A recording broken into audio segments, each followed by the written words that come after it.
Hello, कैसे हैं आप लोग। आज हम लोग सीखेंगे डिफरेंट एसी सर्किट का रेसिस्टेंस निकालना। ठीक है, और इस टॉपिक को हम लोग 3 पार्ट्स में देखेंगे। सो फर्स्ट पार्ट में हम लोग देखते हैं आज क्या है, for circuit containing resistor only. ठीक है, एक ऐसा एसी सर्किट ले रहे हैं जिसमें एसी सप्लाई हो रहा है और आपका इलेक्ट्रिकल एलिमेंट जो है वो रेसिस्टर है और उसका रेसिस्टेंस क्या है, आर है।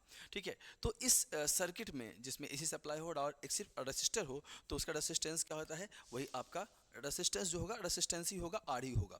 ठीक है, दूसरा देखिए, for circuit containing inductor only, इसको प्योरली इंडक्टिव सर्किट भी कहते हैं और इसको जो है प्योरली रेसिस्टिव सर्किट कहते थे। ठीक है, तो ये प्योरली इंडक्टिव सर्किट में यहाँ जो आपका जब देखिएगा इसमें रिएक्टेंस जो होगा, इसमें रेसिस्टेंस जो होगा उसको हम लोग क्या बोलते हैं, inductive inductive reactance inductive reactance inductive reactance. और इसमें जो एक्स एल होता है, एक्स एल वो क्या होता है, ओमेगा एल। ओमेगा एल क्या हो गया, 2πfl।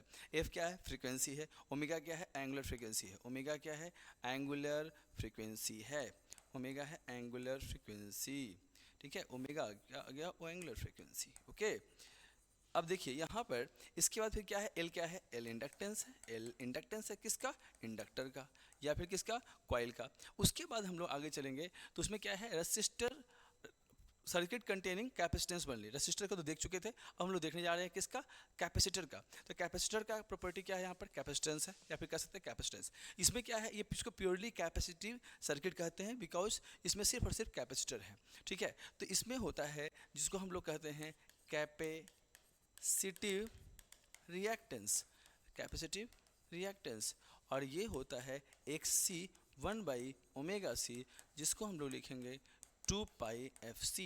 ठीक है, और इस तरह से हम लोग प्योरली सर्किट का, purely AC circuit resistor, purely AC circuit आपका containing capacitance, purely AC circuit containing inductance या इंडक्टर जो भी कहिए, तो हम लोगों ने प्योर एसी सर्किट का रेसिस्टेंस सीखा है। अगले पार्ट में हम लोग सीखेंगे कंबाइन का, जिसमें कि आपको एलसी मिलेगा, एलआर मिलेगा, सीआर मिलेगा। एंड थर्ड पार्ट में सीखेंगे हम लोग एलसीआर सर्किट का रेसिस्टेंस निकालने के लिए। ठीक है, थैंक यू।